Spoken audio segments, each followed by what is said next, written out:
Of the 28 Pilot Flying J EVgo charging ports closest to me, 11 of them are out of service. That means 40% of those charging handles are not usable. Now, on paper, the partnership between Pilot Flying J, GM Energy, and EVgo is supposed to be the gold standard. High power, convenient locations, and the reliability of a massive travel center network. They promised us a charging oasis, but lately, looking at the map in the Mid South, I'm seeing a different story here. It's not an oasis, it's a graveyard of gray icons.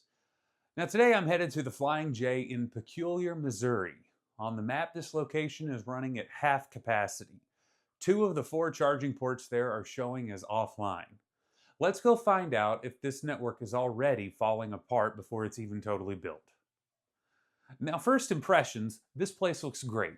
The canopy, it's massive. The hardware, it looks premium, and this is exactly what you want to see. You just cannot beat the location of most of these EVgo Extend Pilot Flying Js. Well, except for the one in the upper right-hand part of this screen. You can beat that one. Now, all you have to do is pull in, plug in, and walk away thanks to EVgo's Auto Charge Plus.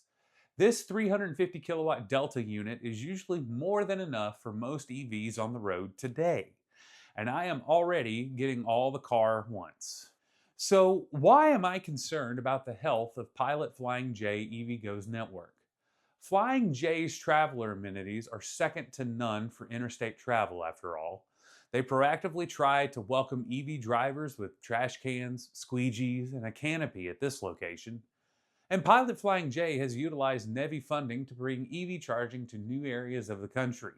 What's not to like? This. This is the frustration. The hardware is here, the power is here, but the days following construction, it feels like they built it and just walked away.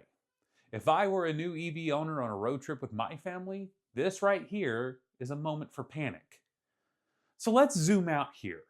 The Flying J in Peculiar, Missouri is only one example of this issue in the Mid-South and in the Midwest. In the current EV charging landscape, numerous charging providers are growing by leaps and bounds. Tesla, Walmart, Iona, the list goes on. So where does that leave Pilot Flying J? Looking at EVgo's maps of charging locations, a disappointing trend emerges. Peculiar, Missouri, 2 handles offline. Springfield, Missouri, 2 handles offline. Tulsa, Oklahoma, 2 handles offline. Springdale, Arkansas, 1 handle offline. And the one that takes the cake, Checotah, Oklahoma. All 4 handles have been offline since September due to an emergency stop button malfunction. Attempts have been made by PlugShare users to figure out or help with what the malfunction is here in Checotah, but EVgo seems less than enthused. Now, I have filmed site reviews at all of these locations except for Tulsa, so click subscribe if you enjoy keeping tabs on the nation's EV charging infrastructure, especially Walmart EV charging. Now, given how quickly Pilot Flying J's EV charging network is expanding across the country, one can't help but wonder if this is leading to poor maintenance. If they only have so much capacity for this project, is maintenance an afterthought to expansion? According to the early press releases from Pilot, GM Energy, and EVgo, reliability was to be a major distinctive for this network. In fact, it's really required of them.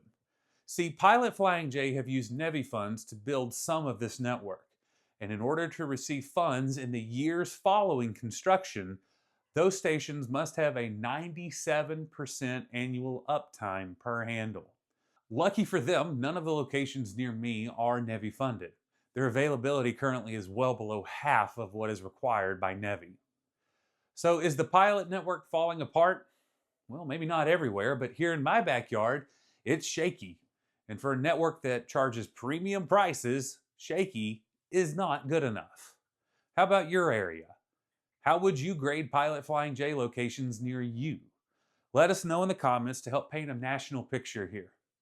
Now, this picture that I'm painting, it's not totally bleak.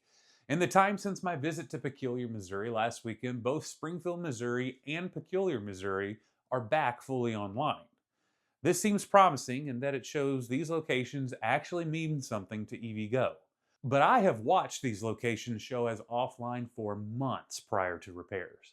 Plus, Tulsa, Springdale, and especially Checotah still have issues. As a part of the EVgo Extend program that Pilot Flying J uses with EVgo, operations, maintenance, software, and networking are all on EVgo. I think it's important to remember that EVgo cut its teeth on urban charging. Most PIPs on the map for the network are very densely packed in cities, but I just don't understand the delay in repairs.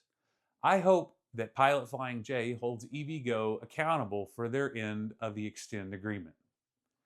When you build interstate EV charging locations with only 4 stalls and half of them are offline, you are asking for trouble to find its way to EV drivers. For example, in Peculiar, Missouri, the closest DC fast charger to the Flying J is 7 miles to the south in Harrisonville, Missouri. It's a sad Francis Energy DC fast charging location in a grocery store parking lot that should be shut down for theft, charging 68 cents per kilowatt hour.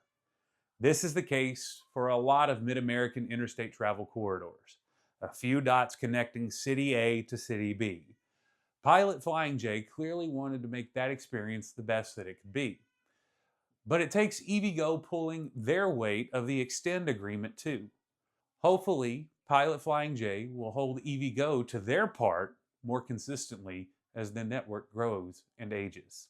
Otherwise, we will need to be looking to the new titans on the block to get us from point A to point B. I'm Landon, thanks for watching, and happy trails.